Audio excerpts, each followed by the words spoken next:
कुछ ना कोई तो ऐसा कानून होना चाहिए ना कि ऐसे ही कोई 5 बंदे इकट्ठे होकर बोल सकते हैं कि हमारी पार्टी तो अलग पार्टी हो गई।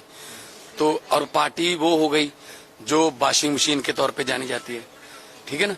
तो अच्छा, उनके खिलाफ अगर कोई कंप्लेंट आ गई तो क्या उस पर एक्शन नहीं हो सकता? क्या भाजपा में जाने का मतलब कानून से ऊपर हो गए आप? तो अगर वो फ्यूचर में भी कोई कंप्लेंट आएगी उन पर एक्शन होगा। कानून, देश का कानून तो सब पे लागू है ना, मंत्री हो चाहे संतरी हो। भाजपा का मतलब ये थोड़ी है कि आप पहले वही भाजपा ईडी के जो है वो छापे डालती है, 10 दिन बाद उसी बंदे को वाइस सिक्योरिटी दे रही है। इसका मतलब क्या हुआ?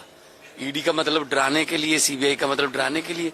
तो ऐसी जो बातें हैं, जो देश में जबरदस्ती लोकतंत्र थोपा जा रहा है, डंडा तंत्र कह सकते हो आप, जब डराऊ तंत्र, डराने वाला तंत्र, तो उस सिलसिले में आज मैं माननीय राष्ट्रपति जी से बात करूंगा और उनको सारी चीजों से अवगत कराऊंगा कि आपके पास, आप संविधान की संरक्षक हैं, आप अपने राइट्स को इस्तेमाल करें। कुछ ना कोई तो ऐसा कानून होना चाहिए ना कि ऐसे ही कोई 5 बंदे इकट्ठे होकर बोल सकते हैं कि हमारी पार्टी तो अलग पार्टी हो गई। तो और पार्टी वो हो गई जो वॉशिंग मशीन के तौर पे जानी जाती है, ठीक है ना। तो अच्छा, उनके खिलाफ अगर कोई कंप्लेंट आ गई तो क्या उस पर एक्शन नहीं हो सकता? क्या भाजपा में जाने का मतलब कानून से ऊपर हो गए आप? तो अगर वो फ्यूचर में भी कोई कंप्लेंट आएगी उन पर एक्शन होगा। कानून, देश का कानून तो सब पे लागू है ना, मंत्री हो चाहे संतरी हो। भाजपा का मतलब ये थोड़ी है कि आप पहले वही भाजपा ईडी के जो है वो छापे डालती है, 10 दिन बाद उसी बंदे को वाइस सिक्योरिटी दे रही है। इसका मतलब क्या हुआ? ईडी का मतलब डराने के लिए, सीबीआई का मतलब डराने के लिए। तो ऐसी जो बातें हैं, जो देश में जबरदस्ती लोकतंत्र थोपा जा रहा है, डंडा तंत्र कह सकते हो आप, जब डराऊ तंत्र, डराने वाला तंत्र, तो उस सिलसिले में आज मैं माननीय राष्ट्रपति जी से बात करूंगा और उनको सारी चीजों से अवगत कराऊंगा कि आपके पास, आप संविधान की संरक्षक हैं, आप अपने राइट्स को इस्तेमाल करें।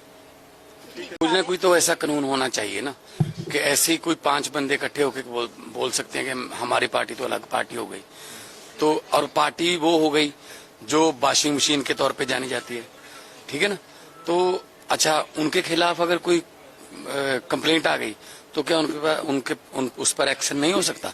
क्या भाजपा में जाने का मतलब कानून से ऊपर हो गए आप? तो अगर वो फ्यूचर में भी कोई कंप्लेंट आएगी उन पर एक्शन होगा। कानून, देश का कानून तो सब पे लागू है ना, मंत्री हो चाहे संतरी हो। भाजपा का मतलब ये थोड़ी है कि आप पहले वही भाजपा ईडी के जो है वो छापे डालती है, 10 दिन बाद उसी बंदे को वाइस सिक्योरिटी दे रही है। इसका मतलब क्या हुआ? ईडी का मतलब डराने के लिए, सीबीआई का मतलब डराने के लिए। तो ऐसी जो बातें हैं, जो देश में जबरदस्ती लोकतंत्र थोपा जा रहा है, डंडा तंत्र कह सकते हो आप, जब डराऊ तंत्र, डराने वाला तंत्र, तो उस सिलसिले में आज मैं माननीय राष्ट्रपति जी से बात करूंगा और उनको सारी चीजों से अवगत कराऊंगा कि आपके पास, आप संविधान की संरक्षक हैं, आप अपने राइट्स को इस्तेमाल करें।